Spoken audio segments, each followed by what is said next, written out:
Hello, ladies and gentlemen. It's Ukrainian show on Pod TV. My name is Sasha Star.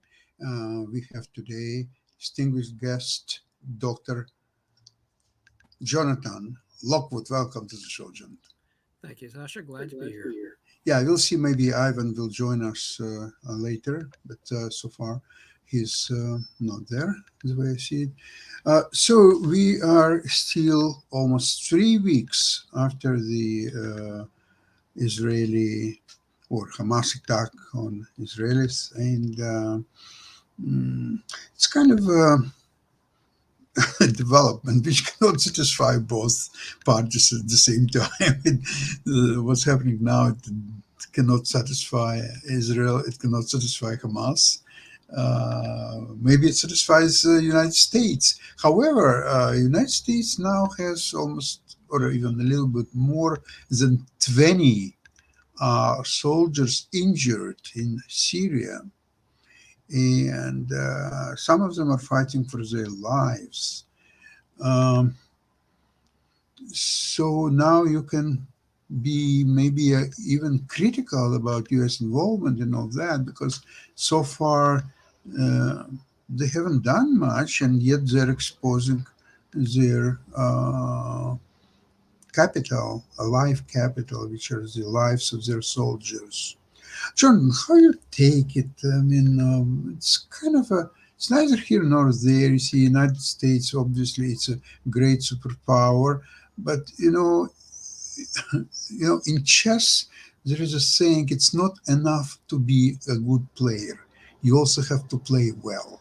So, if United States is a superpower and had 500 area carriers and $1 trillion budget and all that great machinery, and it doesn't use it, period, then what makes it a great power then? Well, the problem is that it's one thing to have all of the instruments of power and Right. all of the assets. It's another thing entirely to have a coherent strategy coupled to a clear-cut goal, to be able to work towards that strategy and to be able to prioritize your efforts. And right now, the U.S. seems to be wedded to the philosophy of more of everything is better. Very similar to, although it was less harmful during the Cold War when the Kennedy administration and Johnson administrations had the flexible response strategy. And basically, the flexible response strategy during the Cold War stipulated that the United States should be able to respond to the Soviet threat at all levels. Yeah. And it implied that more of everything is better in terms of force structure, but at least it provided a strategic goal, be able to respond to the Soviet Union worldwide on an equal tit-for-tat basis, and essentially preserve the international status quo in accordance with the grand strategy of containment. Can I just prevent the Soviet Union from expanding, according to George Kennan, through subversion or military force, and eventually the Soviet Union would buckle under the stresses of its own internal contradictions. And history proved George Kennan right. So now here in the post-Cold War period, without a clear-cut grand strategic framework within which to operate towards a clear-cut strategic goal that is attainable and desirable for the United States and its allies, without that kind of clear-cut framework, then you have no focus. You end up with situations such as our involvement in Afghanistan, which stretched for 20 years or more, but it had no clear-cut objective. There was no objective which told you when you have accomplished through the military force when you achieved the political goal. There was never any clear-cut political goal. And the generals in charge could not tell you what the objective was. In essence, we were caught in a forever war. And we were simply imitating the Soviet Union involvement in Afghanistan, and before that, Great Britain's involvement in Afghanistan. And both of those came to naught for lack of an objective. But, Jonathan, you can say the same thing about almost any war that U.S. lately fought. That there was a war, the great superiority was obviously demonstrated, but it seems to me that in neither case, Afghanistan, Iran, Iraq, just name any of these latest adventures, there was not a clear set goal. Maybe the idea is that U.S. is so much superior to all these opposing forces that, well, first you go in, you defeat, and then you formulate whatever you want to formulate at that time. So neither at the beginning of neither operation, there was a clear formula of what is the objective and what should be achieved. Am I missing something? No, no, No. you're not. Okay, let me give you an example. In Operation Desert Storm, the Persian Gulf War in 1991, that was a very short war, decisive application of military power, and President George Bush Sr. was asked why he did not go on to Baghdad. You know, why when we had achieved the objective of liberating Kuwait, we had kicked the Iraqis out of Kuwait, but we did not go on to Baghdad. And he was asked why. And George Bush Sr., to his everlasting credit, replied that he did not want to get caught in the middle of a civil war. He knew what would happen. And so he wisely refrained from applying U.S. military power excessively to no good, clear purpose. I think he left it to his son to demonstrate. I know, yeah. It's a pity his son did not learn the proper lesson from his father. Yeah, but in essence, you saw what happened when you go barging ahead with use of military power in Iraq and Afghanistan in response to the terrorist attack on 9/11. And yet you had what I would consider to be an excessive overreaction by the United States in response to those. And the consequences of this are still echoing with us today. So, Jonathan, would that be right to characterize? Okay, you can say that it's a lack of doctrine, or there's no clear goal which is stated before each of the operations. But most, or if not all, of these operations are basically a knee-jerk reaction to something what's happening in the world. Would George Bush Sr. attack Iraq if it wouldn't be for Kuwait? If Iraq wouldn't invade Kuwait, United States would have no business to attack Iraq, and it wouldn't. Right. So same thing. What's happened? Let's see now in Israel. Okay, forget about 9/11. We understand all that. Okay, let's go now back to what's happened to Israel and Hamas situation, where U.S. immediately sent their two carrier groups. They're now there, soon to be 3 weeks. Now U.S. soldiers are being injured in Syria. Well, over 20 soldiers, and some of them are in very critical conditions. So what are the merits, goals, ideas behind this adventure? There's no upside to United States, no? Yeah, doesn't seem to be. So one wonders why this application of military power, which seems to be excessive and does not have a clear-cut objective to attain.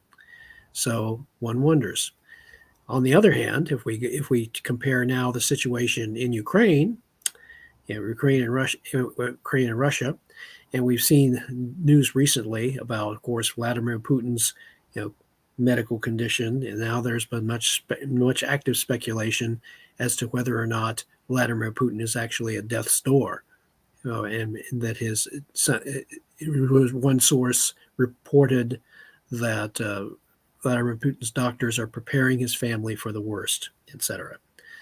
And while we can, it's it's obvious that the death of Vladimir Putin would not hurt Ukraine. Certainly, it would not hurt their feelings, or certainly would not endanger their prospects of victory. What the real consequences would be was who would replace Vladimir Putin in Russian leadership, and what attitude would they take towards the ongoing conflict. Now that is open to speculation. On the one hand, you could get an even more extreme ultranationalist, such as Zhirinovsky once was for potentially for Belarus, and that would be arguably even worse for Ukraine. However, there is also the possibility that a coalition could win that would decide, let's cut our losses, let's get out of Ukraine, let's regroup and rebuild, and which would be ultimately beneficial for Ukraine. We don't know for certain. What we do know is that upon the death of Vladimir Putin, there will be a power struggle. The outcome of that power struggle, well, place your bets, gentlemen. Although, the power struggle could be, that Putin has about three, some people say four, looks alike Mhm. Putin. And there could be struggle between them who would be in power. And if you'd like to know, one of the reasons why his wife, Lyudmila Putin, divorced him is that she couldn't share her bed with one of his doubles. And she absolutely refused, and that's one of the reasons why they divorced. Well, It's just an episode, but we'll see. Listen, I think probably well over a billion people get up in the morning and start looking for the news that Putin is already in a better world. Because, it's like Mark Twain once remarked. He said, although I would never willingly wish another man's death, there are some obituaries that I would read with pleasure. great, well done, of course. So I think there is already competition who will write the best obituary for Mr. Putin. Would be interesting, or maybe there will be published several of them. I think there could be a lot of equally good obituaries on Putin's death. I will read all of them for sure. That would be quite interesting. So right now in Ukraine, there is a kind of a status quo where Ukrainians are very bravely they control situation on the south, and they are inflicting enormous losses for Russians in Avdiivka, which I think maybe they decided that. Although Putin will not be alive for long, so let him enjoy at least one victory, one last victory, and that has to be Avdiivka. Not Berlin, not London or Paris. Avdiivka, let's just take Avdiivka. As far it doesn't work for them. So what would you say? It's a phenomenon. I don't know really what to say. Uh, You see, it's a remember with Bakhmut, they could take over finally Bakhmut after 9 months because there was a Prigozhin. Now Prigozhin is no longer there. So what they're hoping to achieve in Avdiivka? it's an obsession with a city, which on a lesser scale is similar to Hitler's seeming obsession during World War II with taking Stalingrad, simply Yes. because the city was named after Stalin. So he was obsessed with. It was reported that he was obsessed with taking that city and refused to retreat from it, and that cost Germany the initiative on the Eastern Front. Once the Stalingrad was surrounded and they had to surrender. Well, the geopolitical explanation of that was that it would open his very quick way to go to the Caucasus, to Grozny, to other oil-rich regions of Russia, Right. but never materialized. It's quite interesting that the Germans were so adamant about taking over Stalingrad, and the Stalingrad they were fighting until the very last street, very last house, and they wouldn't give in to defending. And because one of the reasons, actually, I read that there were special so-called Smerch. Division that would kill Russian soldiers who would try to retreat. And actually, we are witnessing now that in Avdiivka too, there's a special Russian groups who are, Old habits die hard. yeah, now what 70 or 80 years later, they're still there. They're still the same. Now, the only thing what Putin was somewhat successful is recreating, if not Soviet Union, at least geographically, but the all attributes and the way of how the system functions, exactly the same as in Soviet Union, which is no longer there now for well over 30 years. But Putin obviously is trying to put it all together, and I think that he's not going to be successful at it, neither geographically, not historically. And I think his own people, okay, they can be blind for 20, 30 years, but not forever. So finally, Yeah, they will wake up and say, Mr. Putin, what have you done for us lately? What's going on? People are dying. There's on some reports about 300,000 Russians died in Ukraine, and who knows, maybe a million maimed and injured. And who is going to be accountable for all this, if not Putin? yeah. Again, it's hard to say, but the thing that the West must be prepared for is to take advantage of any opportunity, especially militarily, to force an operational defeat upon the Russians that is decisive enough to convince the Russian leadership that, hey, yeah, we better cut our losses. Let's go. Let's fall back and regroup. Let's accept a an armistice, which is what the most likely outcome, in my opinion, right now is. Accept an armistice, so which would then allow Ukraine to unilaterally with bilateral agreements between NATO members and other members in the U.S. to begin recovery and reconstitution and rebuilding of Ukraine. And right now, there are several routes to doing that. But unfortunately, right now, the United States needs to get more focus on its grand strategic goals for the long term in both Europe and the world, and they need to, along with that, develop a coherent strategic doctrine along the lines of what they had for a long time during the Cold War. At least you could prioritize military needs and and so forth during the Cold War based upon its how it carried out the grand strategy of containment.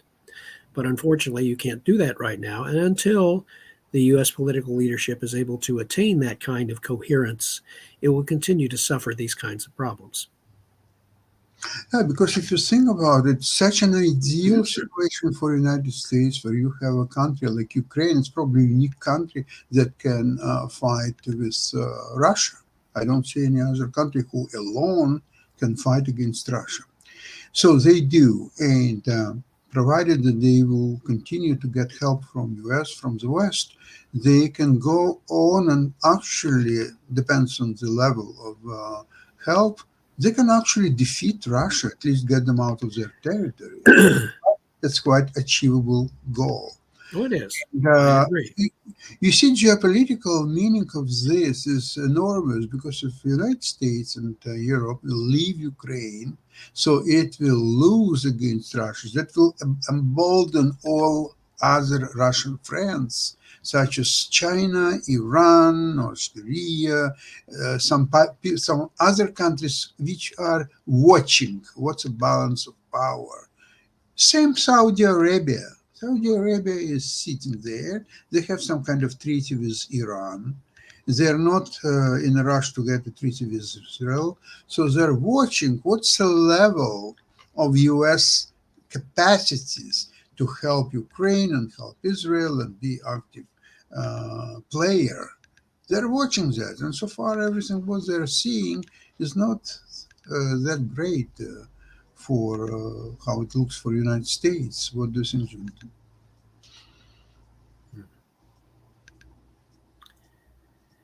No, I was just reflecting on another interesting aspect. A friend of mine sent me an article about how 13 female Israeli soldiers in the carousel, I believe it's pronounced battalion, which Mm, is 70% female. wow. Yeah, and they were involved in a battle in which this one squad of female Israeli soldiers killed over 100 Hamas terrorists in Hmm. defense of a base, and it was just absolutely amazing. And I saw these photos and pictures of these women. I'm saying, no, it does not surprise me that is female Israeli soldiers are of that caliber, because anyone who is familiar with the Israeli actress Gal Gadot, who plays Hmm. Wonder Woman in the movies, and in real life, she had been a an unarmed combat instructor in the Israeli Defense Force, and she knew Krav Maga, which is basically a martial art, specialized Israeli martial art, and where she could easily kill someone with her bare hands. And now I have instant and unqualified respect for any woman who can kill me with her bare hands. Yeah, I'll tell you. I think your husband has to be very cooperative, and Oh, she loves and adores Gal loves and adores her husband. They have two beautiful, healthy children. But great. and the thing was, during the filming, during the filming of the movie Wonder Woman. Gal Gadot was actually pregnant during the filming of that movie, and if you saw the athletic stunts that she did during that movie, you would be doubly impressed. I said, she did all that, and she was pregnant at the time. Good Lord. And so it does not surprise me that these 13 female Israeli soldiers, as part of a special squad, engaged in combat with Hamas terrorists and killed over 100 of them. So, no, it does not surprise me in the least. But it is heartening to know that the Israelis take the defense of their country with the utmost seriousness. They do not mess around. They are on a par with the Ukrainians in terms of the determination to stay independent and free. And Yeah, so it is in that sense, it is in the interest of the United States and the West as a whole to support both Israel and Ukraine in their respective efforts. But it takes measured amount, a properly measured amount of military support in order to be able to support these two nations successfully over the intermediate and long term. It should be easier for Israel to achieve victory relatively easily over Hamas insurgency. That's not a real problem. It's just doing so without committing excessive force and becoming counterproductive. And for the same with Ukraine, sustaining that military and political support and not giving the Russian leadership, any cause to hope for a beneficial outcome for next year's presidential election. You know, yeah, so that hoping that they will get a sort of a political victory due to the outcome of the U.S. elections, and that's far from a foregone conclusion, because it would be rather ironic if Mr. Trump were to win election in next year's election, but having been convinced in the meantime that supporting Russia is no longer a viable proposition, and that he can easily switch his position. He's not totally wedded to the idea of supporting Russian foreign policy goals, and that is very counterproductive. And so it'll be interesting to watch, especially in the debates in the coming months. You see, Jonathan, the BRICS countries, they're all, in my opinion, anything what unites them, it's only anti-Americanism. There's Yeah. nothing else. They're so diverse countries, Russia, Brazil, South Africa. I mean, there is nothing in common. They're in different civilizations. They're geographically very different. They're even economically in their development. They're very different. So it's just anti-Americanism. Now you see that. And that's not a basis for a coherent or successful foreign policy strategy. Yeah, absolutely. So now the world is becoming, now they're bringing new members now, Argentina and a bunch of other. I care only about Argentina because to me it's the greatest soccer team in history, and I love Messi and they're great soccer players. I just don't know what they're going to do in BRICS. I mean, there's no place for them. There's no economy of any. Well, not with, and especially not with the state of the Argentinian economy, with a very high inflation rate, virgin essentially pretty much into hyperinflation. Well, I would understand the idea of BRICS, say 10, maybe 15 years ago, when they were all, they had very high tempo of economic development, all of them, especially China, even Russia at the time, so on. But now, 15 years later, where's those tempos? Russia is not growing, Brazil is not growing, South Africa is going backwards. So is China. China has a lot of economic problems right now. So then there is even less reason for them to be united into one kind of system. I don't see how coherent they are, how they can help each other, and have one voice of all. So only one voice they can have. We hate America. Okay, what else? Oh well, we don't know yet. That's probably the only reason. So U.S., in my opinion, Jonathan, maybe you agree with me, U.S. has to be prepared for wars and more wars all around the globe because you have such adversaries like Putin, like Iran. China probably a softer case. I think there could be maybe in the next few months, maybe later, to create some kind of understanding with China. I think it's possible, but it's not possible with Russia. It's not possible with Iran. North Korea is still there, and there might be some other countries who are thinking about joining. So, in any case, right now, U.S. has to double and if not triple their capacities as a military power, which was the greatest for all the time and is still, and make sure that it will be the greatest power. That's what, in my opinion, has to happen. Yeah, all of this again depends upon the development of coherent strategy. Otherwise, you can talk about doubling or tripling military power, but to what end and for what purpose? Agree, Jonathan. Okay, with that, I would like to thank you for today's program and looking forward to see you on Tuesday, same place, same time. Have a great weekend. Goodbye, everyone. You do the same. Thank you. Thank you.